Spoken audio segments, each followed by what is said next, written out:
ಆತ್ಮೀಯ ಶಿಕ್ಷಕರಿಗೆ ವಿದ್ಯಾಪ್ರವೇಶದ 22ನೇ ದಿನದ ಚಟುವಟಿಕೆಗಳಿಗೆ ಸ್ವಾಗತ.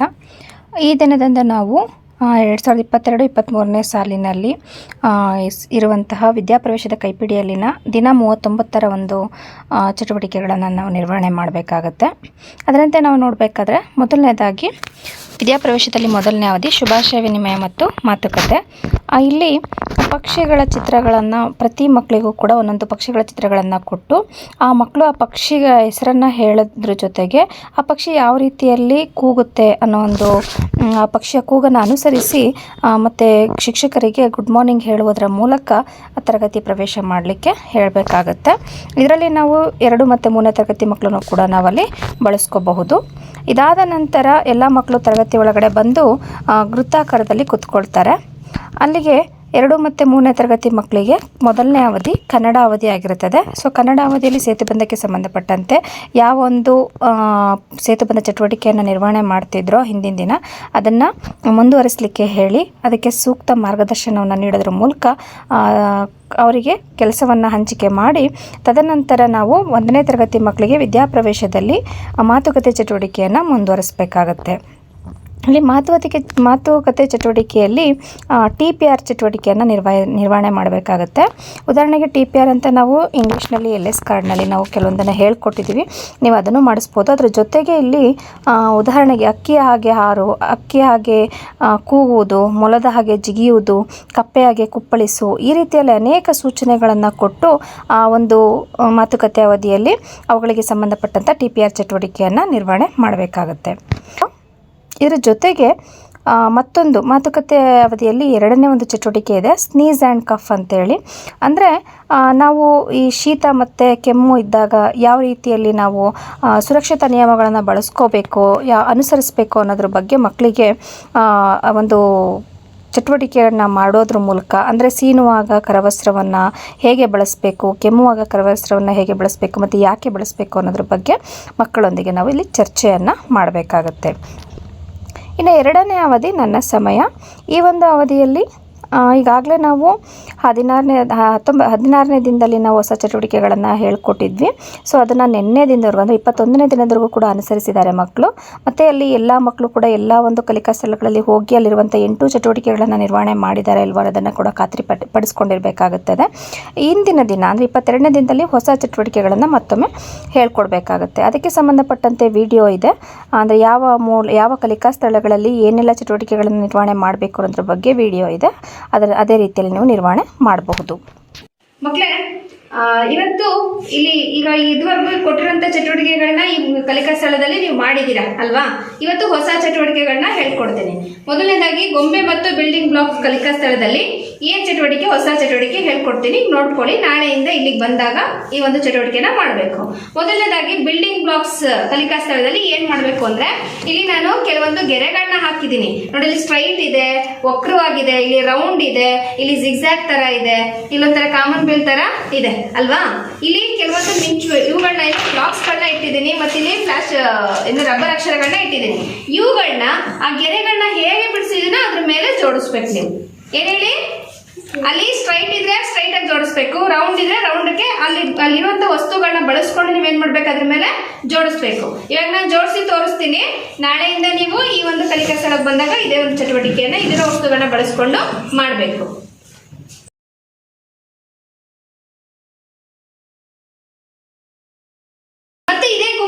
ಇದೇ ಸ್ಥಳದಲ್ಲಿ ಇನ್ನೊಂದು ಚಟುವಟಿಕೆ ಇದೆ. ಅದೇನು ಅಂದ್ರೆ, ಇಲ್ಲಿ ಗೊಂಬೆಗಳನ್ನ ಇಟ್ಟಿದ್ರೆ ನಿಮ್ಗೆ ಗೊತ್ತಿದೆ ಅಲ್ವಾ?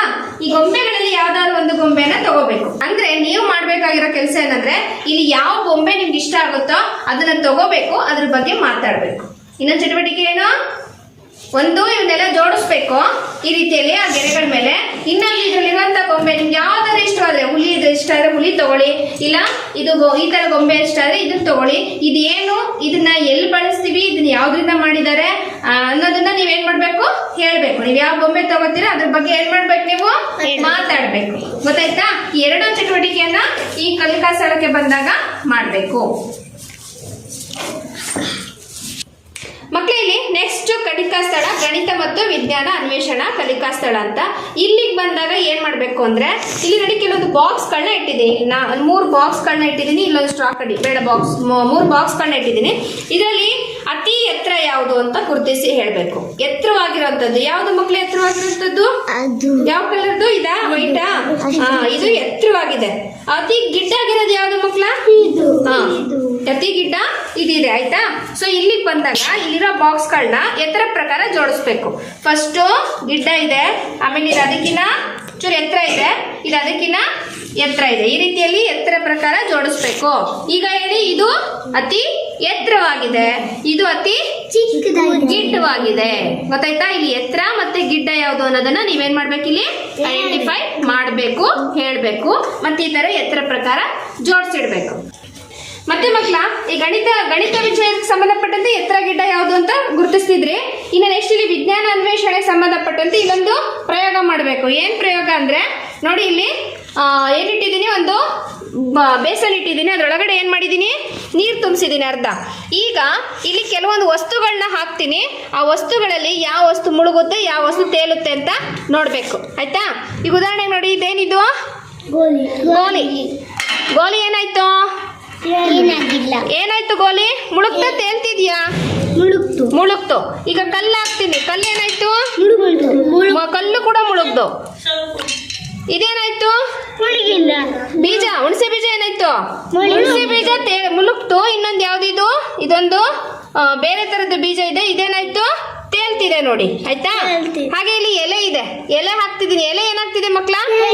ಎಲೆಗಳು ತೇಲ್ತಾ ಇದಾವೆ. ಹಾಗೆ ಇಲ್ಲಿ ಹೂ ಹಾಕ್ತಿದ್ದೀನಿ. ಹೂ ಏನಾಗ್ತಿದಾವೆ? ತೇಲ್ತಾ ಇದಾವೆ. ಇದು ಪೆನ್ಸಿಲ್ ಮೆಂಡ್ ಮಾಡಿದ್ರಿ, ಅದನ್ನ ಹಾಕ್ತಿದ್ದೀನಿ. ಅದೇನಾಗ್ತಿದೆ? ತೇಲ್ತಿದೆ. ಇಲ್ಲೊಂದು ನೋಡಿ ಸಿಪ್ಪೆ ಇದೆ, ಬಾದಾಮಿ ಸಿಪ್ಪೆ. ಅದೇನಾಗ್ತಿದೆ ನೋಡಿ, ಇಲ್ಲಿ ಮುಳುಗ್ತು. ಬಾದಾಮಿ ಸಿಪ್ಪೆ ಮುಳುಗ್ತು. ಯಾಕೆ ಅಂದ್ರೆ ಅದ್ರೊಳಗೆ ನೀರು ತುಂಬ್ಕೊಂತು ಮುಳುಗ್ತು. ಇದರ ಉಲ್ಟಾ ಹಾಕ್ತೀನಿ ನೋಡಿ. ಉಲ್ಟಾ ಹಾಕಿದ್ದೇನಾಯ್ತು? ತೇಲ್ತಾ ಇದೆ. ಸೀದಾ ಹಾಕಿದ್ರೆ ಅದ್ರೊಳಗೆ ನೀರು ತುಂಬ್ಕೊಬಿಟ್ಟು ಮುಳುಗ್ಬಿಡ್ತು. ಆಯ್ತಾ? ನೆಕ್ಸ್ಟ್ ಇದು ಐಸ್ ಕ್ರೀಮ್ ಸ್ಟಿಕ್ ಏನಾಗುತ್ತೆ ನೋಡಿ. ಏನಾಗ್ತಿದೆ? ಏನಾಗ್ತಿದೆ? ತೇಲ್ತಾ ಇದೆ. ಕಾಗದ ಏನಾಯ್ತು? ಇಲ್ಲಿ ತೇಲೋ ವಸ್ತುಗಳು ಯಾವ್ದು, ಮುಳುಗೋ ವಸ್ತುಗಳು ಯಾವ್ದು ಅಂತ ಗೊತ್ತಾಯ್ತಲ್ವಾ ನಿಮ್ಗೆ? ಇಲ್ಲಿ ಇಟ್ಟಿರೋ ವಸ್ತುಗಳನ್ನ ಹಾಕಿ ಅದು ತೇಲುತ್ತೋ ಮುಳುಗುತ್ತೋ ಅಂತ ಹೇಳಿ ನೀವು ಕಂಡಿಡಿದು ಹೇಳ್ಬೇಕು ನನಗೆ. ಮಕ್ಕಳ ಇಲ್ಲಿ ನೆಕ್ಸ್ಟ್ ಓದುವ ಮತ್ತೆ ಬರೆಯುವ ಕಲಿಕಾ ಸ್ಥಳ. ಈ ಕಲಿಕಾ ಸ್ಥಳಕ್ಕೆ ಬಂದಾಗ ಏನ್ ಮಾಡ್ಬೇಕು ಅಂದ್ರೆ ಇಲ್ಲಿ ಕೆಲವೊಂದು ಚಾರ್ಟ್ ಇಟ್ಟಿದ್ದೀನಿ. ಇದು ಇಂಗ್ಲಿಷ್ಗೆ ಬಳಸ್ಕೊತಿದ್ವಿ ನಾವು. ಇಲ್ಲಿ ಚಾರ್ಟ್ಗಳನ್ನ ಇಟ್ಟಿದ್ದೀನಿ. ಹಾಗೆ ಇಲ್ಲಿ ಸನ್ನಿವೇಶ ರಚನೆ ಕಾರ್ಡ್ಗಳನ್ನ ಇಟ್ಟಿದ್ದೀನಿ. ಇಲ್ಲಿ ಏನ್ ಸನ್ನಿವೇಶದಲ್ಲಿ ಇಲ್ಲಿ ಏನಿದೆ ಅನ್ನೋದನ್ನ ನೀವೇನ್ ಮಾಡ್ಬೇಕು? ಚಿತ್ರ ನೋಡಿ ಅಲ್ಲಿ ಏನಾಗ್ತಿದೆ ಅನ್ನೋದನ್ನ ವಿವರಣೆ ಕೊಡ್ಬೇಕು. ಉದಾಹರಣೆಗೆ ಇಲ್ಲಿ ಇದೇನ್ ಸ್ಥಳ ಕಾಣಿಸ್ತಿದೆ ನಿಮ್ಗೆ? ಕಾಡಿನ ಚಿತ್ರ ಕಾಣಿಸ್ತಿದೆ. ಇಲ್ಲಿ ಕಾಡಲ್ಲಿ ಅನೇಕ ರೀತಿಯ ಪ್ರಾಣಿಗಳು ವಾಸ ಮಾಡ್ತಿದಾವೆ. ಇದನ್ನ ನೋಡ್ಕೊಂಡು ಒಂದು ಕತೆ ಹೇಳ್ತೀರಾ? ನಾನು ಇವತ್ತು ಹೇಳ್ಕೊಡ್ತಿದ್ದೀನಿ. ಇಲ್ಲಿ ನೋಡ್ಕೊಂಡು ಏನೇನ್ ಮಾಡ್ಬೇಕು ಅಂತ ಹೇಳ್ಕೊಡ್ತಿದ್ದೀನಿ. ನಾಳೆಯಿಂದ ಬಂದಾಗ ನೀವು ಇಲ್ಲಿಗೆ ಬಂದಾಗ ಏನ್ ಮಾಡ್ಬೇಕು? ಇಲ್ಲಿ ಏನೇನಿದೆ ಅಂತ ಎಲ್ಲ ನೋಡ್ಬಿಟ್ಟು ಒಂದು ಕತೆ ರೂಪದಲ್ಲಾರು ಹೇಳ್ಬೋದು. ಅಥವಾ ನಿಮ್ಗೆ ಇಷ್ಟ ಆಗಿರೋ ಪ್ರಾಣಿಗಳ ಹೆಸರನ್ನ ಹೇಳ್ಬಿಟ್ಟು ಅಲ್ಲಿ ಯಾವ ಪ್ರಾಣಿ ಇದೆ, ಅದೇನ್ ತಿನ್ನುತ್ತೆ, ಅದ್ರ ಬಗ್ಗೆ ಏನಾದ್ರೂ ಮಾತಾಡ್ಬೋದು. ಒಟ್ನಲ್ಲಿ ಈ ಚಿತ್ರ ನೋಡ್ಬಿಟ್ಟು ನೀವೇನ್ ಮಾಡ್ಬೇಕು? ಆ ಚಿತ್ರದ ಬಗ್ಗೆ ಮಾತಾಡ್ಬೇಕು. ಏನ್ ಮಾಡ್ಬೇಕು ತ್ವಯ? ಇಲ್ಲಿ ಪ್ರಾಣಿಗಳಿದ್ರೆ ಪ್ರಾಣಿಗಳ ಬಗ್ಗೆ ಮಾತಾಡ್ಬೇಕು. ಅಥವಾ ಈ ತರದ್ ನೋಡಿ ಬೇರೆ ಕೊಡ್ತೀನಿ. ಇಲ್ಲಿ ಏನಿದೆ? ರೋಡ್ ಇದೆ, ರಸ್ತೆ, ವಾಹನಗಳಿದೆ, ಇದ್ರಗಳ ಬಗ್ಗೆ ಮಾತಾಡಿ ಅಂತ ಹೇಳ್ತೀನಿ. ಅವಾಗ ಏನ್ ಮಾಡ್ಬೇಕು? ನಿಮ್ಗೆ ಇಷ್ಟ ಆಗಿರೋದ್ರ ಬಗ್ಗೆ ನೀವು ಇಲ್ಲಿ ನೋಡಿ ಚಿತ್ರ ನೋಡಿ ಏನ್ ಮಾಡ್ಬೇಕು? ಅದೇನು ಅಂತ ವಿವರಣೆ ಕೊಡ್ಬೇಕು ನನಗೆ. ಆಯ್ತಲ್ಲ? ನೆಕ್ಸ್ಟ್ ಅದೇ ಗ್ರೂಪ್ ಅಲ್ಲಿ ಇದು ಓದುವ ಕಲಿಕಾ ಸ್ಥಳಕ್ಕಾಯ್ತು. ಇನ್ನು ಬರೆಯುವ ಕಲಿಕಾ ಸ್ಥಳದಲ್ಲಿ ಇನ್ನೊಂದು ಚಟುವಟಿಕೆ ಇದೆ. ಏನಂದ್ರೆ ಇಲ್ಲಿ ನಾನು ಏನೋ ಒಂದೆರಡು ಉದಾಹರಣೆಗಳನ್ನ ಕೊಡ್ತೀನಿ.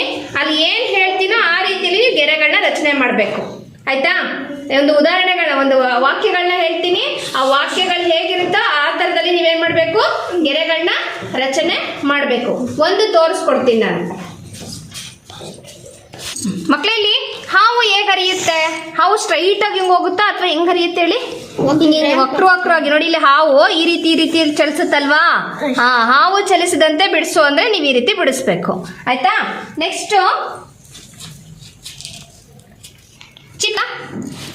ಚಿಟ್ಟೆ ನೋಡಿ. ಈ ರೀತಿ ಈಗ ಹೂವಿರುತ್ತೆ, ಇಲ್ಲೊಂದು ಗಿಡ ಇರುತ್ತೆ, ಇಲ್ಲೊಂದು ಗಿಡ ಇರುತ್ತೆ, ಇಲ್ಲೊಂದು ಗಿಡ ಇರುತ್ತೆ. ಚಿಟ್ಟೆ ಈ ರೀತಿ ಬಂದೇನು ಮಾಡುತ್ತೆ?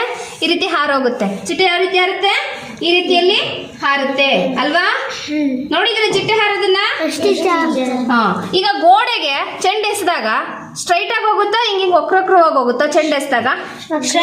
ಸ್ಟ್ರೈಟ್ ಆಗಿ ಹೋಗುತ್ತೆ. ಅಂದ್ರೆ ಈ ಗೋಡೆಗೆ ಉದಾಹರಣೆಗೆ ಇಲ್ಲಿಂದ ಇಲ್ಲಿಗೆ ನಿಂತ್ಕೊಂಡು ಎಸಿತೀರಾ ಅಂದ್ರೆ ಹಿಂಗೆ ಸ್ಟ್ರೈಟ್ ಆಗಿ ಹೋಗಿ ಗೋಡೆಗೆ, ಈ ಕಡೆ ಗೋಡೆ ಎಸಿರಿ ಅಂದಾಗ ಏನ್ ಮಾಡ್ತೀರಾ? ಸ್ಟ್ರೈಟ್ ಆಗಿ ಎಸಿತೀರಾ, ಹಾಗಾಗಿ ಸ್ಟ್ರೈಟ್ ಆಗಿ ಚೆಂಡು ಏನಾಗುತ್ತೆ ಹೋಗುತ್ತೆ.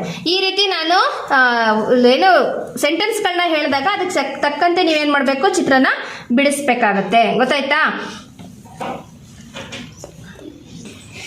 ನೆಕ್ಸ್ಟ್ ಮಕ್ಕಳ ಆಟಿಕೆ ಮಾಡಿ ಕಲಿ ಮತ್ತೆ ಕಲೆಗೊಂದು ನೆಲೆ ಕರಕುಶಲ ಮೂಲ ಸ್ಥಳಕ್ಕೆ ಬಂದಾಗ ಅಂದ್ರೆ ಈ ಒಂದು ಸ್ಥಳಕ್ಕೆ ಬಂದಾಗ ಏನ್ ಮಾಡ್ಬೇಕು? ಕಲಿಕಾ ಸ್ಥಳಕ್ಕೆ ಬಂದಾಗ ಇಲ್ಲಿ 2 ಚಟುವಟಿಕೆಗಳಿರುತ್ತೆ. ಎಲ್ಲಾ ಕಲಿಕಾ ಸ್ಥಳದಲ್ಲೂ 2 ಚಟುವಟಿಕೆ ಇರುತ್ತೆ, ಇಲ್ಲೂ ಕೂಡ 2 ಇರುತ್ತೆ. ಒಂದೇನಪ್ಪಾ ಅಂದ್ರೆ ನೋಡಿ, ಇಲ್ಲಿ ಪೆನ್ಸಿಲ್ ಮೆಂಡ್ ಮಾಡಿರ್ತೀರಲ್ಲ, ಅದರಿಂದ ನೀವು ಇಲ್ಲಿ ಚಿತ್ರಗಳನ್ನ ಇಡ್ತೀನಿ, ಅದಕ್ಕೆ ಏನ್ ಮಾಡ್ಬೇಕು? ಡೆಕೋರೇಷನ್ ಮಾಡ್ಬೇಕು. ಇನ್ನೊಂದು ಟೋಪಿ ಮಾಡ್ಬೇಕು. ಆಯ್ತಾ? ಇವೆರಡು ಚಟುವಟಿಕೆನ ಇಲ್ಲಿ ಹೇಳ್ಕೊಡ್ತೀನಿ ಇವತ್ತು, ನಾಳೆಯಿಂದ ನೀವು ಮಾಡ್ಬೇಕು. ಉದಾಹರಣೆಗೆ ಇಲ್ಲಿ ನೋಡಿ, ಇಲ್ಲಿ ಏನಿಟ್ಟಿದ್ದೀನಿ ನಾನು? ಪೆನ್ಸಿಲ್ ಮೆಂಡ್ ಮಾಡಿಟ್ಟಿರೋದನ್ನ ಚೂಪ್ಗಳನ್ನ ಇಟ್ಟಿದ್ದೀನಲ್ವಾ? ಇಲ್ಲಿ ಒಂದು ಚಿತ್ರ ಇಟ್ಟಿದ್ದೀನಿ. ಈ ಚಿತ್ರದ ಮೇಲೆ ಏನ್ ಮಾಡ್ಬೇಕು? ಇದನ್ನ ಅಂಟಿಸ್ಬೇಕು. ಹೇಗೆ ಅಂಟಿಸ್ತೀನಿ ಅಂತ ನೀವು ನೋಡ್ಕೊಳ್ಳಿ. ದಿನ ಬೇರೆ ಬೇರೆ ಚಿತ್ರ ಇಡ್ತೀನಿ ನಿಮ್ಗೆ, ಆ ಚಿತ್ರದ ಮೇಲೆ ಅಂಟಿಸಿ ಏನ್ ಮಾಡ್ಬೇಕು? ನೀವು ಅದನ್ನ ಕಲಿಕಾ ಚಕ್ರಕ್ಕೆ ಹಾಕಿಸ್ತೀನಿ. ಆಯ್ತಾ? ಈಗ ಇದಕ್ಕೆ ಮೀನಿನ ಚಿತ್ರಕ್ಕೆ ಹೇಗೆ ಅಂಟಿಸೋದು ಅಂತ ಹೇಳ್ಬಿಟ್ಟು ನಾನು ತೋರಿಸ್ಕೊಡ್ತೀನಿ. ನೀವು ಅದೇ ರೀತಿ ನಾಳೆಯಿಂದ ಬೇರೆ ಚಿತ್ರಗಳಿಗೆ ಅಂಟಿಸೋದನ್ನು ಕೂಡ ನಾನು ಹೇಳ್ಕೊಡ್ತೀನಿ, ಮಾಡ್ಬೇಕು. ಓಕೆ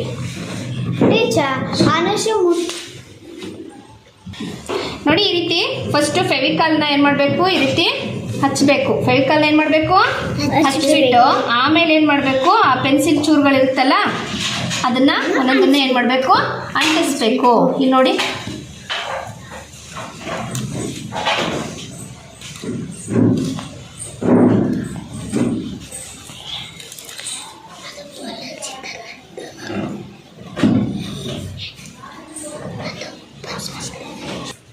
ನೋಡಿ ಇಲ್ಲಿ ಈ ತರ ಅಂಟಿಸಿದೀವಲ್ವಾ? ಇದೇ ತರದಲ್ಲಿ ನೀವೇನ್ ಮಾಡ್ಬೇಕು? ಬೇರೆ ಬೇರೆ ಚಿತ್ರಗಳಿಗೆ ಏನ್ ಮಾಡ್ಬೇಕು? ಈ ಪೆನ್ಸಿಲ್ ಇಲ್ಲಿರುತ್ತೆ, ಅದನ್ನ ತಗೊಂಡು ಏನ್ ಮಾಡ್ಬೇಕು? ಗಮ್ ಹಾಕಿ ಅಂಟಿಸ್ಬೇಕಾಗತ್ತೆ. ಆಮೇಲೆ ಇದರಲ್ಲಿ ಇನ್ನೊಂದು ಚಟುವಟಿಕೆ ಹೇಳಿದೆ, ಟೋಪಿ ಮಾಡೋದು ಅಂತ. ಮಕ್ಕಳ ನಿಮ್ಗೆಲ್ಲ ನಾನು ಹಿಂದಿನ ತರಗತಿಯವರಿಗೆ ಮಾಡಿಸಿದ್ದೆ ಟೋಪಿನ. ರಾಜನ ಕಿರೀಟ ಮಾಡೋದೇಗೆ, ರಾಣಿ ಕಿರೀಟ ಮಾಡೋದೇಗೆ ಅಂತ ತೋರಿಸಿದ್ದೆ. ಇವಾಗ ಆ ಕಿರೀಟ ಮಾಡೋದೇಗೆ ಅಂತ ಹೇಳ್ಬಿಟ್ಟು ಇಲ್ಲಿ ಮಾಡಿ ತೋರಿಸ್ತೀನಿ. ಅದೇ ರೀತಿಯಲ್ಲಿ ನೀವು ಟ್ರೈ ಮಾಡಬೇಕು. ನಾನು ನಿಮ್ಗೆ ಹೇಳ್ಕೊಡ್ತೀನಿ, ಟ್ರೈ ಮಾಡಬೇಕು. ಆಯ್ತಾ ಮಕ್ಕಳು? ಇವಾಗ ಕಿರೀಟ ಮಾಡೋದನ್ನ ನಾನೀಗ ಹೇಳ್ಕೊಡ್ತೀನಿ. ಅದೇ ರೀತಿಯಲ್ಲಿ ಕಿರೀಟವನ್ನ ನೀವು ತಯಾರಿಸ್ಬೇಕು. ಗೊತ್ತಾಯ್ತಾ? ಫಸ್ಟ್ ನ್ಯೂಸ್ ಪೇಪರ್ ತಗೋಬೇಕು, ಪೂರ್ತಿ ಶೀಟ್ ಇರುವಂತದ್ದು. ಈ ತರ ತಗೊಂಡು ಇಲ್ಲಿ ಮಧ್ಯಭಾಗದಲ್ಲಿ ಗೆರೆ ಇರುತ್ತೆ, ಮಧ್ಯಭಾಗದಲ್ಲಿ ಗೆರೆ ಇರುತ್ತೆ. ಆ ಗೆರೆಯನ್ನ ನೋಡ್ಕೊಂಡು ನಾನು ಈಗ ಹೇಗೆ ಫೋಲ್ಡ್ ಮಾಡ್ತಾ ಹೋಗ್ತೀನಿ ಅದೇ ರೀತಿ ನೀವು ಫೋಲ್ಡ್ ಮಾಡ್ಕೊಂಡು ಹೋಗ್ಬೇಕು. ಆಯ್ತಾ? ನೋಡಿ,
ಇಲ್ಲಿಗೆ 1ನೇ ತರಗತಿಯ ಮೊದಲ 2 ಅವಧಿಗಳು ಮುಕ್ತಾಯವಾಗುತ್ತೆ. ತದನಂತರ 2 ಮತ್ತು 3ನೇ ತರಗತಿಯ 1ನೇ ಅವಧಿ ಕನ್ನಡ ಅವಧಿ ಮುಗಿಯುತ್ತೆ. ಸೊ ಕನ್ನಡ ಅವಧಿ ಮುಗಿದ ನಂತರ ಅಲ್ಲಿ ಮಕ್ಕಳು ನಿರ್ವಹಿಸಿರುವಂಥ ಚಟುವಟಿಕೆಗಳನ್ನು ತಿದ್ದಿ ಡೇಟನ್ನು ಹಾಕಬೇಕು, ಜೊತೆಗೆ ದಿನಚರಿಯಲ್ಲಿ ಎಂಟ್ರಿ ಮಾಡ್ಕೋಬೇಕು. ನಂತರ 2 ಮತ್ತು 3ನೇ ತರಗತಿ ಮಕ್ಕಳಿಗೆ ಗಣಿತ ವಿಷಯದಲ್ಲಿ ಸೇತುಬಂಧ ಚಟುವಟಿಕೆಗಳನ್ನು ಯಾವುದನ್ನು ನಿರ್ವಹಣೆ ಮಾಡಬೇಕು ಅನ್ನೋದ್ರ ಬಗ್ಗೆ ಮಾರ್ಗದರ್ಶನವನ್ನು ನೀಡಿ 1ನೇ ತರಗತಿಗೆ 3ನೇ ಅವಧಿ ಬುನಾದಿ ಸಂಖ್ಯಾಜ್ಞಾನದ ಅವಧಿಯನ್ನು ಆರಂಭಿಸಬೇಕಾಗುತ್ತೆ. ಇಲ್ಲಿ ಚಟುವಟಿಕೆ ಸ್ಪರ್ಶ ಮಾಡು, ಎಣಿಸಿ ನೋಡು ಎಂಬಂಥ ಚಟುವಟಿಕೆಯನ್ನು ನೀಡಲಾಗಿದೆ. ಇದನ್ನು ಮೊನ್ನೆ ದಿನದ ಅವಧಿಯಲ್ಲಿ ನಾವು ನಿರ್ವಹಣೆ ಮಾಡಿದ್ದೀವಿ. ಅಂದರೆ ಒಂದೊಂದು ವಸ್ತುಗಳನ್ನು ಒಂದು 5 ಉದಾಹರಣೆಗೆ ಬಳಪ ಅಂದರೆ ಚಾಕ್ ಪೀಸ್ ಆಗಿರ್ಬೋದು, ಅಥವಾ ಬಾಟಲ್ಗಳ ಮುಚ್ಚಳಗಳಾಗಿರ್ಬೋದು, ಅಥವಾ ನಿಮ್ಮಲ್ಲಿ ಶಾಲೆಯಲ್ಲಿ ಲಭ್ಯ ಇರುವಂತಹ ಒಂದೇ ರೀತಿಯ ಒಂದು 5 ವಸ್ತುಗಳನ್ನು ನಾವಲ್ಲಿ ಮಕ್ಕಳ ಮುಂದೆ ಇಡಬೇಕಾಗತ್ತೆ. ಮಕ್ಕಳ ಕಣ್ಣನ್ನು ಕಟ್ಟಿ ಆ ಮಕ್ಕಳು ಅದನ್ನು ಮುಟ್ಟಿ ನೋಡಿ ಅದು ಯಾವ ವಸ್ತು ಅಂತ ಗುರುತಿಸಬೇಕು, ಜೊತೆಗೆ ಆ ವಸ್ತುಗಳು ಎಷ್ಟಿದೆ ಅಂತೇಳಿ ಎಣಿಸಿ ನೋಡಿ ಹೇಳಬೇಕು. ಈ ರೀತಿಯಲ್ಲಿ ಒಂದು ಚಟುವಟಿಕೆಯನ್ನು ನಿರ್ವಹಣೆ ಮಾಡಬೇಕಾಗುತ್ತದೆ. ಇನ್ನು 4ನೇ ಅವಧಿ ಸೃಜನಶೀಲ ಕಲೆ. ಇಲ್ಲಿ ಯೋಗ, ನೃತ್ಯ ಮತ್ತು ವ್ಯಾಯಾಮ ಅಂತ ಕೊಟ್ಟಿದ್ದಾರೆ. ಈಗಾಗಲೇ ನಾವು 21ನೇ ತಾರೀಕಿನಲ್ಲಿ ಎಲ್ಲ ಯೋಗ ದಿನಾಚರಣೆಯನ್ನು ಆಚರಿಸಿದ್ದೀವಿ. ಜೊತೆಗೆ ಕೆಲವು ಅವಧಿಗಳಲ್ಲಿ ಯೋಗದ ಅಂದರೆ ಕೆಲವು ಆಸನಗಳನ್ನು ಕೂಡ ನಾವಲ್ಲಿ ಪರಿಚಯ ಮಾಡಿಕೊಟ್ಟಿದ್ದೀವಿ. ಸರಳ ಆಸನಗಳನ್ನು ಅದನ್ನಾದರೂ ನಾವು ಮಾಡಿಸ್ಬೋದು. ಅಥವಾ ಇಲ್ಲಿ ಕೆಲವೊಂದು ಸಂಗೀತ ಅಂದರೆ ಸಾಂಪ್ರದಾಯಿಕ ಸಂಗೀತವನ್ನು ಹಾಕೋದ್ರ ಮೂಲಕ ಆ ಸಂಗೀತಕ್ಕೆ ತಕ್ಕಂತೆ ಮಕ್ಕಳು ಕೆಲವೊಂದು ಚಟುವಟಿಕೆಗಳನ್ನು ನಿರ್ವಹಣೆ ಮಾಡಲಿಕ್ಕೆ ತಿಳಿಸ್ಬೋದು. ಅಲ್ಲಿ ನೃತ್ಯಗಳನ್ನು ಬೇಕಾದರೂ ನಾವು ಮಾಡಿಸ್ಬೋದು. ಉದಾಹರಣೆಗೆ ನಿಮಗೆ ಈಸಿಯಾಗಿ ಹೇಳೋದಾದರೆ ಯೂಟ್ಯೂಬ್ನಲ್ಲಿ ಸಿಗುವಂತಹ ಏನು ಅಭಿನಯ ಗೀತೆಗಳಿದೆಯೋ ಅವುಗಳನ್ನು ಹಾಕಿ ಮಕ್ಕಳು ಅದಕ್ಕೆ ತಕ್ಕಂತೆ ಆ ಒಂದು ಮ್ಯೂಸಿಕ್ಕಿಗೆ ತಕ್ಕಂತೆ ನೃತ್ಯವನ್ನು ಮಾಡಲಿಕ್ಕೂ ಕೂಡ ತಿಳಿಸ್ಬೋದು. ಕೋಲಾಟ ಆಗಿರ್ಬೋದು ಅಥವಾ ಜಾನಪದ ಗೀತೆ ಆಗಿರ್ಬೋದು ಅಥವಾ ಇತ್ತೀಚೆಗೆ ಹುಲಿ ವೇಷ, ಹುಲಿ ಕುಣಿತ ಈ ಥರದ್ದೆಲ್ಲ ಇದೆ ಮ್ಯೂಸಿಕ್ಗಳು. ಅವುಗಳನ್ನ ಹಾಕಿ ಮಕ್ಕಳು ಅದಕ್ಕೆ ತಕ್ಕಂತೆ ತಾಳಬದ್ಧವಾಗಿ ನೃತ್ಯವನ್ನು ಮಾಡಲಿಕ್ಕೆ ಅವಕಾಶವನ್ನು ಮಾಡಿಕೊಡ್ಬೇಕಾಗುತ್ತದೆ. ಇಲ್ಲಿಗೆ 2 ಮತ್ತು 3ನೇ ತರಗತಿಗೆ 2ನೇ ಅವಧಿ ಗಣಿತ ಅವಧಿ ಮುಗಿಯುತ್ತೆ. ಹಾಗೆ ವಿದ್ಯಾಪ್ರವೇಶದಲ್ಲಿ 4 ಅವಧಿಗಳು ಮುಕ್ತಾಯ ಆಗುತ್ತೆ. 2 ಮತ್ತು 3ನೇ ತರಗತಿ ಮಕ್ಕಳ ಒಂದು ಗಣಿತ ಚಟುವಟಿಕೆಗಳನ್ನು ಕರೆಕ್ಷನ್ ಮಾಡಿ ದಿನಚರಿಯಲ್ಲಿ ಎಂಟ್ರಿ ಮಾಡ್ಕೋಬೇಕು. ಅದಾದ ನಂತರ ಮಧ್ಯಾಹ್ನದ ಊಟದ ಸಮಯ ಇರುತ್ತೆ. ಊಟದ ಅವಧಿ ಆದ ನಂತರ ಮಧ್ಯಾಹ್ನದ ಮೊದಲ ಅವಧಿ 2 ಮತ್ತು 3ನೇ ತರಗತಿ ಮಕ್ಕಳಿಗೆ ENK ಅಂದರೆ ಇಂಗ್ಲೀಷ್ ಅವಧಿ ಆಗಿರುತ್ತದೆ. ಆ ENKಗೆ ಸಂಬಂಧಪಟ್ಟಂತೆ ಈಗಾಗಲೇ ಸೇತುಬಂಧ ಚಟುವಟಿಕೆಯಲ್ಲಿ ಯಾವ ಒಂದು ಕಾರ್ಡ್ಗಳನ್ನು ನಿರ್ವಹಣೆ ಮಾಡ್ತಿದ್ದಾರೋ ಆ ಕಾರ್ಡ್ಗಳನ್ನು ಮಕ್ಕಳಿಗೆ ಕೊಡಬೇಕಾಗುತ್ತೆ. ಕೊಟ್ಟು ಅಲ್ಲಿ ಸೂಚನೆಗಳಿರುತ್ತೆ. ಅದರ ಪ್ರಕಾರವಾಗಿ ಚಟುವಟಿಕೆಯನ್ನು ನಿರ್ವಹಣೆ ಮಾಡಲಿಕ್ಕೆ ತಿಳಿಸಿ ಅದರ ಜೊತೆಗೆ 1ನೇ ತರಗತಿಗೆ 5ನೇ ಅವಧಿಯಾದಂತಹ ಭಾಷಾಭಿವೃದ್ಧಿ ಅವಧಿಯನ್ನು ಪ್ರಾರಂಭಿಸಬೇಕಾಗುತ್ತದೆ. ಈ ಒಂದು ಅವಧಿಯಲ್ಲಿ ಆಲಿಸುವುದು ಮತ್ತು ಮಾತನಾಡುವ ಕ್ಷೇತ್ರಕ್ಕೆ ಸಂಬಂಧಪಟ್ಟಂತೆ ಹಾಡು, ಪ್ರಾಸಗೀತೆ, ಪದ್ಯ, ನಾಟಕ ಅಂತ ಕೊಟ್ಟಿದ್ದಾರೆ. ಈಗಾಗಲೇ ನಾವು ಸಾಕಷ್ಟು ಪ್ರಾಸಗೀತೆಗಳನ್ನು ಹೇಳ್ಕೊಟ್ಟಿದ್ದೀವಿ. ಇಲ್ಲಿ ಬೇಕಾದರೆ ಹಳೆಯದನ್ನೇ ಪ್ರಾಸಗೀತೆಯನ್ನು ಹೇಳ್ಕೊಡ್ಬೋದು ಅಥವಾ ಒಂದು ಹೊಸ ಪ್ರಾಸಗೀತೆಯನ್ನು ನಾವು ಅಭಿನಯದ ಮೂಲಕ ಮಕ್ಕಳಿಗೆ ಹೇಳ್ಕೊಡ್ಬೇಕು. ಜೊತೆಗೆ ಮಕ್ಕಳು ಕೂಡ ಅದರಲ್ಲಿ ಭಾಗವಹಿಸೋ ರೀತಿಯಲ್ಲಿ ನೋಡ್ಕೋಬೇಕಾಗುತ್ತದೆ. ಇದಾದ ನಂತರ ಅರ್ಥಗ್ರಹಿಕೆಯೊಂದಿಗೆ ನಾವು ಓದು ಈ ಒಂದು ಅವಧಿ ಇದರಲ್ಲಿ ಹೆಸರಿನ ಜಗತ್ತು ಈಗಾಗಲೇ ನಾವು ಇದನ್ನು ಚಟುವಟಿಕೆಯನ್ನು 2 ಬಾರಿ ನಿರ್ವಹಣೆ ಮಾಡಿದ್ದೀವಿ. ಅಂದರೆ ಒಂದೊಂದು ವಸ್ತುವನ್ನು ಕುರಿತು 2 ಚೀಟಿಗಳನ್ನು ಅಂದರೆ ಫ್ಲ್ಯಾಶ್ ಕಾರ್ಡ್ಗಳನ್ನು ರೆಡಿ ಮಾಡ್ಕೋಬೇಕು. ಉದಾಹರಣೆಗೆ ಮೇಜು ಅಂತ 2 ಫ್ಲ್ಯಾಶ್ ಕಾರ್ಡು, ಕುರ್ಚಿ ಅಂತ 2 ಫ್ಲ್ಯಾಶ್ ಕಾರ್ಡು, ಬಾಗಿಲು ಅಂತ 2 ಫ್ಲ್ಯಾಶ್ ಕಾರ್ಡನ್ನು ಒಂದೊಂದು ಫ್ಲ್ಯಾಶ್ ಕಾರ್ಡನ್ನು ಆಯಾ ಜಾಗದಲ್ಲಿ ಅಂದರೆ ಕುರ್ಚಿ ಇರುವ ಜಾಗದಲ್ಲಿ ಒಂದು ಫ್ಲ್ಯಾಶ್ ಕಾರ್ಡನ್ನು ಮತ್ತು ಕಪ್ಪು ಹೊಲಗಿರೋ ಜಾಗದಲ್ಲಿ ಒಂದು ಫ್ಲ್ಯಾಶ್ ಕಾರ್ಡನ್ನು ನಾವು ಅಂಟಿಸ್ಬೇಕಾಗುತ್ತೆ. ಇನ್ನು ಉಳಿದಂತೆ ಇನ್ನೊಂದೊಂದು ಸೆಟ್ಟನ್ನು ನಾವು ಗುಂಪಿನಲ್ಲಿ ಹಾಕಿ ಅದರಲ್ಲಿ ಮಗು ಒಂದೊಂದು ಫ್ಲ್ಯಾಶ್ ಕಾರ್ಡನ್ನ ತೆಗೆದುಕೊಂಡು ಆಯಾ ವಸ್ತುಗಳಿರುವಂಥ ಜಾಗಕ್ಕೆ ಮಿಂಚುಪಟ್ಟಿ ಇರುವಂಥ ಜಾಗಕ್ಕೆ ಹೋಗಿ ನಿಂತ್ಕೊಳ್ಬೇಕು. ಈ ರೀತಿಯಲ್ಲಿ ಒಂದು ಚಟುವಟಿಕೆಯನ್ನು ನಿರ್ವಹಣೆ ಮಾಡಬೇಕಾಗುತ್ತೆ. ಈ ಒಂದು ಸಂದರ್ಭದಲ್ಲಿ 2 ಮತ್ತು 3ನೇ ತರಗತಿ ಮಕ್ಕಳು RW ಅಥವಾ ಸಂಬಂಧಪಟ್ಟಂತೆ ಚಟುವಟಿಕೆಗಳನ್ನು ನಿರ್ವಹಣೆ ಮಾಡ್ತಿರ್ತಾರೆ. ಅವ್ರಿಗೆ LSಗೆ ಸಂಬಂಧಪಟ್ಟಂಥ ಚಟುವಟಿಕೆಗಳನ್ನು ಕೂಡ ನಿರ್ವಹಣೆ ಮಾಡಿಕೊಂಡು ಜೊತೆಗೇ ಇವರ ಒಂದು 1ನೇ ತರಗತಿಯ ಉದ್ದೇಶಿತ ಬರಹದ ಒಂದು ಚಟುವಟಿಕೆಯನ್ನು ಕೂಡ ನಾವು ನಿರ್ವಹಣೆ ಮಾಡಬೇಕಾಗತ್ತೆ. ಇಲ್ಲಿ ಉದ್ದೇಶಿತ ಬರಹದಲ್ಲಿ ಚುಕ್ಕಿ ಸೇರಿಸು ಅಕ್ಷರ ಬರೆ ಅಂತ ಕೊಟ್ಟಿದ್ದಾರೆ. ಇದಕ್ಕೆ ಸಂಬಂಧಪಟ್ಟಂತೆ ವಿಡಿಯೋ ಇದೆ. ಅದೇ ರೀತಿಯಲ್ಲಿ ನೀವು ನಿರ್ವಹಣೆ ಮಾಡಬಹುದು. ಇದನ್ನು ಕಪ್ಪು ಹಲಗೆಯಲ್ಲೂ ಬೇಕಾದರೂ ಬರೆಸ್ಬೋದು ಅಥವಾ ನಾನು ಮಾಡಿರೋ ರೀತಿಯಲ್ಲಿ ಡ್ರಾಯಿಂಗ್ ಹಾಳೆಯನ್ನು ಕೊಟ್ಟು ಕೂಡ ನೀವು ಅಲ್ಲಿ ಬರೆಸ್ಬೋದು. ಮಕ್ಕಳೇ, ಇಲ್ಲಿ ನಿಮಗೆ ಏನು ಚುಕ್ಕಿ ಹಾಕಿ ಕೊಟ್ಟಿದ್ದೀನಲ್ಲ ಅಕ್ಷರಗಳು ಬರೆದು ಅದನ್ನು ತಿದ್ದಬೇಕಾದ್ರ ಮೇಲೆ ಪೆನ್ ಕೊಟ್ಟಿದ್ದೀನಿ, ತಿದ್ದಬೇಕು. ಈಗ ನಾನು ಒಂದು ತಿದ್ದಿ ತೋರಿಸ್ತೀನಿ, ಅದೇ ಥರ ನೀವು ತಿದ್ದಬೇಕು. ನೋಡ್ಕೊಳ್ಳಿ, ಇಲ್ಲಿ ನಾನು ತಿದ್ದಿ ತೋರಿಸ್ತೀನಿ ನೋಡಿ. ಇಲ್ಲಿಂದ ಈ ರೀತಿ ಗೆರೆ ಚುಕ್ಕಿ ಮೇಲೇ ಈ ರೀತಿ ಗೆರೆನ ಹಾಕ್ಕೋಬೇಕು, ಆಯಿತಾ? ಈ ರೀತಿ ಹಾಕ್ಕೊಂಡು ಚುಕ್ಕಿ ಮೇಲೇ ಈ ರೀತಿ ತಿದ್ದಿ ತೋರಿಸ್ಬೇಕು, ಆಯಿತಾ? ಶುರು ಮಾಡಿ. ಗುಡ್.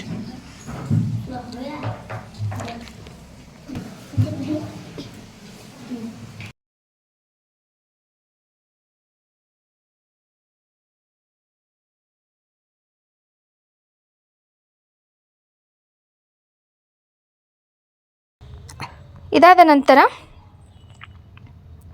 ಹೊರಾಂಗಣ ಆಟ 6ನೇ ಅವಧಿ ಹೊರಾಂಗಣ ಆಟ.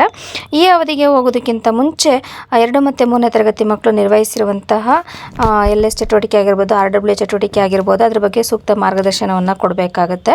ತದನಂತರ ಇಲ್ಲಿ ಹೊರಾಂಗಣ ಆಟದಲ್ಲಿ 1ನೇ ತರಗತಿ ಮಕ್ಕಳಿಗೆ ಜಿಗಿಯುವುದು, ಕುಪ್ಪಳಿಸುವುದು, ತಿರುಗುವುದು ಎಂಬಂಥ ಚಟುವಟಿಕೆಗಳನ್ನು ಇಲ್ಲಿ ನಿರ್ವಹಣೆ ಮಾಡಬೇಕಾಗುತ್ತದೆ. ಇದಕ್ಕೆ ಸಂಬಂಧಪಟ್ಟಂತೆ ವಿಡಿಯೋ ಇದೆ, ನೀವು ಅದೇ ರೀತಿಯಲ್ಲೂ ಬೇಕಾದರೂ ನಿರ್ವಹಣೆ ಮಾಡ್ಬೋದು. ಅಥವಾ ನಿಮ್ಮ ಹಂತದಲ್ಲಿ ಯಾವ ರೀತಿ ನಿಮ್ಮ ಮಕ್ಕಳ ಒಂದು ಸಂಖ್ಯೆಗೆ ಅನುಗುಣವಾಗಿ ಯಾವ ರೀತಿ ಚಟುವಟಿಕೆಯನ್ನು ನಿರ್ವಹಣೆ ಮಾಡ್ಬೋದು ಅದೇ ರೀತಿಯಲ್ಲಿ ನೀವು ನಿರ್ವಹಣೆ ಮಾಡಬಹುದು. ಇಲ್ಲಿ ಮಕ್ಕಳಿಗೆ ಒಂದು ವಿನ್ಯಾಸವನ್ನು ಶಿಕ್ಷಕರು ಪ್ರದರ್ಶಿಸುವುದು ಅಂತ ಕೊಟ್ಟಿದ್ದಾರೆ. ರನ್ ಜಂಪ್ ಎಂಬ ವಿನ್ಯಾಸವನ್ನು ಹೇಳ್ತಾ ಆಟವನ್ನು ಪ್ರಾರಂಭಿಸುವುದು ಅಂತ. ಸೊ ನಾನು ಆ ವಿಧಾನದಲ್ಲಿ ಒಂದು ಚಟುವಟಿಕೆಯನ್ನು ನಿರ್ವಹಣೆ ಮಾಡಿದ್ದೀನಿ. ನೀವು ಕೂಡ ಅದೇ ರೀತಿಯಲ್ಲಿ ನಿರ್ವಹಣೆ ಮಾಡಬಹುದು. ಇಲ್ಲಿ ಹೊರಾಂಗಣ ಆಟದಲ್ಲಿ ಮಕ್ಕಳಿಗೆ ನಾವು 20 ನಿಮಿಷದ ಅವಧಿಯಲ್ಲಿ ಹೊರಾಂಗಣ ಆಟವನ್ನು ಆಡಿಸ್ತಾ ಅದರ ಜೊತೆಗೆ 2 ಮತ್ತು 3ನೇ ತರಗತಿ ಮಕ್ಕಳಿಗೆ RW ಚಟುವಟಿಕೆ ಮುಗ್ದಿರುತ್ತೆ, NK ತರಗತಿ ಮುಗ್ದಿರುತ್ತೆ. ಅಲ್ಲಿ ಬಂದು ಮಕ್ಕಳು ನಿರ್ವಹಿಸಿರುವಂಥ ಚಟುವಟಿಕೆಯನ್ನು ಕರೆಕ್ಷನ್ ಮಾಡಿ ಅವ್ರಿಗೆ ಪರಿಸರ ಅಧ್ಯಯನದ ಒಂದು ಅವಧಿಯನ್ನು ಪ್ರಾರಂಭಿಸಬೇಕಾಗುತ್ತದೆ. ಅದಕ್ಕೆ ಸಂಬಂಧಪಟ್ಟಂತೆ ಸೇತುಬದ್ಧ ಚಟುವಟಿಕೆಗಳನ್ನು ಯಾವ ಒಂದು ಚಟುವಟಿಕೆ ನಿರ್ವಹಣೆ ಮಾಡಬೇಕು ಅದ್ರ ಬಗ್ಗೆ ಮಾರ್ಗದರ್ಶನವನ್ನು ಕೊಟ್ಟು ತದನಂತರ ಮತ್ತೆ ನಾವು ಹೊರಾಂಗಣ ಆಟದಲ್ಲಿ ಭಾಗವಹಿಸಬೇಕಾಗುತ್ತದೆ. ಮಕ್ಕಳೇ, ಇಲ್ಲಿ ನಾನು ನಿಮಗೆ ಆಟ ಮೊದಲೇ ಹೇಳ್ಕೊಟ್ಟಿದ್ದೀನಿ ರೂಲ್ಸು. ರನ್ ಅಂತ ಹೇಳಿದಾಗ ಏನು ಮಾಡಬೇಕು, ಆ ವೃತ್ತದ ಸುತ್ತ ಓಡಬೇಕು ನಿಧಾನಕ್ಕೆ. ಜಂಪ್ ಅಂದಾಗ ಅಲ್ಲೇ ನಿಂತ್ಕೊಂಡು ಜಂಪ್ ಮಾಡಬೇಕು. ಮತ್ತೆ ರನ್ ಅಂದರೆ ಓಡಬೇಕು. ಕೇಳಿಸ್ಕೋಬೇಕು, ನಾನು ರನ್ ಅಂದಾಗ ನೀವು ಓಡಬೇಕು, ಜಂಪ್ ಅಂದಾಗ ಜಂಪ್ ಮಾಡಬೇಕು. ಗೊತ್ತಾಯ್ತಲ್ಲ? ರೆಡಿ ಮಾಡೋಣ? Okay, ready, 1 2 3 start. Run, jump, run, jump. ಒಬ್ರ ಮೇಲೆ ಒಬ್ರು ಬೀಳಬಾರ್ದು. Run, jump, run, jump. Good. ಇಲ್ಲಿಗೆ ಹೊರಾಂಗಣ ಆಟದ ಒಂದು ಅವಧಿ ಮುಗಿದ ನಂತರ ನೆಕ್ಸ್ಟ್ 7ನೇ ಅವಧಿ ಕಥಾ ಸಮಯ ವಿದ್ಯಾಪ್ರವೇಶದಲ್ಲಿ. ಈ ಕಥಾ ಸಮಯದಲ್ಲಿ ನೀಲಿ ಬಣ್ಣದ ನರಿ ಎಂಬಂತಹ ಒಂದು ಕಥೆಯನ್ನು ನಾವು ಹೊಸ ಕಥೆಯನ್ನು ಹೇಳ್ಕೊಡ್ಬೇಕಾಗುತ್ತದೆ. ಸೊ ಇದಕ್ಕೆ ಸಂಬಂಧಪಟ್ಟಂತೆ ಇಲ್ಲಿ ನಾನು ಫೋಟೋ ಕಾಪಿಯನ್ನು ಹಾಕಿದ್ದೀನಿ. ಆ ಒಂದು ಫೋಟೋ ಕಾಪಿಯಲ್ಲಿರುವಂಥ ಕಥೆಯನ್ನು ನೀವು ಹೇಳ್ಕೊಡ್ಬೇಕಾಗುತ್ತೆ. ಅಥವಾ ಸೂಕ್ತ ಹಾವಭಾವ ಇರ್ಬೋದು, ಅದಕ್ಕೆ ಸಂಬಂಧಪಟ್ಟಂತಹ ಒಂದು ಪ್ರಾಣಿಗಳ ಚಿತ್ರಗಳನ್ನು ಬಳಸಿ ಕೂಡ ನೀವು ಕಥೆಯನ್ನು ಹೇಳ್ಕೊಡ್ಬಹುದು. ಈ ಸಂದರ್ಭದಲ್ಲಿ 2 ಮತ್ತು 3ನೇ ತರಗತಿ ಮಕ್ಕಳು ಪರಿಸರ ಅಧ್ಯಯನದ ಚಟುವಟಿಕೆಗಳನ್ನು ಸೇತುಬಂಧ ಚಟುವಟಿಕೆಗಳನ್ನು ನಿರ್ವಹಣೆ ಮಾಡ್ತಿರ್ತಾರೆ. ಅಲ್ಲಿಯೂ ಕೂಡ ಮಕ್ಕಳಿಗೂ ಕೂಡ ನಾವು ಸೂಕ್ತ ಮಾರ್ಗದರ್ಶನವನ್ನು ನೀಡಬೇಕಾಗುತ್ತದೆ. ಇನ್ನು ಕೊನೆಯ ಅವಧಿ ಮತ್ತೆ ಸಿಗೋಣ. ಈ ದಿನ ನಿರ್ವಹಿಸಿದಂತಹ ಎಲ್ಲ ಚಟುವಟಿಕೆಗಳನ್ನೊಮ್ಮೆ ಪುನರಾವಲೋಕನ ಮಾಡಿಕೊಂಡು ಜೊತೆಗೆ ಮಾಹಿತಿಯನ್ನು ಪಡ್ಕೋಬೇಕು ಮಕ್ಕಳಿಂದ. ಮತ್ತು ಇದಕ್ಕೆ ಸಂಬಂಧಪಟ್ಟಂತೆ ಯಾವುದಾದ್ರೂ ಒಂದು ಚಟುವಟಿಕೆಯನ್ನು ಮನೆಯಲ್ಲಿ ನಿರ್ವಹಣೆ ಮಾಡ್ಕೊಂಡು ಬರಲಿಕ್ಕೂ ಕೂಡ ನಾವಿಲ್ಲಿ ತಿಳಿಸ್ಬೋದು. ಜೊತೆಗೆ ಮಾರನೇ ದಿನದ ಒಂದು ಚಟುವಟಿಕೆ ನಿರ್ವಹಣೆಗೆ ಸಂಬಂಧಿಸಿದಂತೆ ನಾವು ಪೂರ್ವಸಿದ್ಧತೆಯನ್ನು ಕೂಡ ನಾವು ಮಾಡ್ಕೋಬೇಕಾಗುತ್ತದೆ. ಇಲ್ಲಿಗೆ 1ನೇ ತರಗತಿಯ 8 ಅವಧಿಗಳು ಹಾಗೂ 2 ಮತ್ತು 3ನೇ ತರಗತಿಯ 4 ಅವಧಿಗಳು ಕೂಡ ಕಂಪ್ಲೀಟ್ ಆಗಿರುತ್ತೆ. ಪರಿಸರ ಅಧ್ಯಯನದ ಒಂದು ಏನು ಚಟುವಟಿಕೆಗಳನ್ನು ನಿರ್ವಹಣೆ ಮಾಡಿರ್ತಾರೋ ಅವುಗಳನ್ನು ಕರೆಕ್ಷನ್ ಮಾಡಿ ದಿನಚರಿಯಲ್ಲಿ ನಮೂದು ಮಾಡಿ ಇಲ್ಲಿಗೆ ಈ ತರಗತಿಗಳನ್ನು ಮುಗಿಸ್ಬೇಕಾಗತ್ತೆ. ನೀವು ಆಯಾ ದಿನದಲ್ಲಿ ನಿರ್ವಹಣೆ ಮಾಡ್ತಿರುವಂಥ ಸೇತುಬಂಧ ಚಟುವಟಿಕೆಗಳನ್ನು ಅವಧಿಗನುಗುಣವಾಗಿ ಅವಧಿಯ ಕೊನೆಯಲ್ಲಿನೇ ನಾವು ಕರೆಕ್ಷನ್ ಮಾಡಿ ಆಯಾ ದಿನದ ಡೇಟ್ಗಳನ್ನು ಹಾಕೋಬೇಕು. ಜೊತೆಗೆ ಅಂದೇ ದಿನಚರಿಯನ್ನು ಕೂಡ ನೀವು ಬರ್ಕೊಳ್ಳೋದ್ರಿಂದ ಖಂಡಿತವಾಗ್ಲೂ ನಿಮಗೆ ದಿನಚರಿಯಿಂದ ಯಾವುದೇ ರೀತಿಯ ಹೊರೆ ಅನಿಸೋದಿಲ್ಲ. ನೀವು ಒಂದು ದಿನ ಅದನ್ನು ನೀವು ತಪ್ಪಿಸಿದ್ರೂ ಕೂಡ ಮತ್ತೆ ದಿನಚರಿ ಬರೆಯೋದು ತುಂಬ ಕಷ್ಟ ಆಗುತ್ತೆ. ಈಗಾಗಲೇ ಪ್ರಗತಿ ನೋಟ ಇಲ್ಲದೆ ಇರೋದ್ರಿಂದ ದಿನಚರಿಯನ್ನು ಕಡ್ಡಾಯವಾಗಿ ನಿರ್ವಹಣೆ ಮಾಡಲೇಬೇಕಾಗುತ್ತದೆ. ಅದನ್ನು ನಿರ್ವಹಣೆ ಮಾಡೋದ್ರಿಂದ ನಾವು ಪ್ರಗತಿ ನೋಟ ಬಂದ ನಂತರ ಮಕ್ಕಳು ಎಷ್ಟನೇ ಮೆಟ್ಲನ್ನು ಕ್ರಮಿಸಿದ್ದಾರೆ ಅನ್ನೋದಕ್ಕೆ ನಮಗೆ ಸೂಕ್ತ ಒಂದು ಆಧಾರ ಇರುತ್ತೆ. ಸೊ ಅದ್ರ ಪ್ರಕಾರ ನಾವು ಪ್ರಗತಿ ನೋಟಕ್ಕೆ ಟಿಕ್ ಹಾಕ್ಬೋದು. ಹಾಗಾಗಿ ಪ್ರತಿದಿನ 2 ಮತ್ತು 3ನೇ ತರಗತಿಗೆ ಸಂಬಂಧಪಟ್ಟಂಥ ದಿನಚರಿಯನ್ನು ನೀವು ಅಂದೇ ನಿರ್ವಹಣೆ ಮಾಡಿ, ಜೊತೆಗೆ ವಿದ್ಯಾಪ್ರವೇಶದ ದಿನಚರಿಯನ್ನು ಕೂಡ ನೀವು ನಿರ್ವಹಣೆ ಮಾಡಬೇಕಾಗತ್ತೆ. ಇದಿಷ್ಟು 22ನೇ ದಿನಕ್ಕೆ ಸಂಬಂಧಪಟ್ಟಂತಹ ಒಂದು ಚಟುವಟಿಕೆ ನಿರ್ವಹಣೆಯ ಹಂತಗಳು. ಧನ್ಯವಾದಗಳು.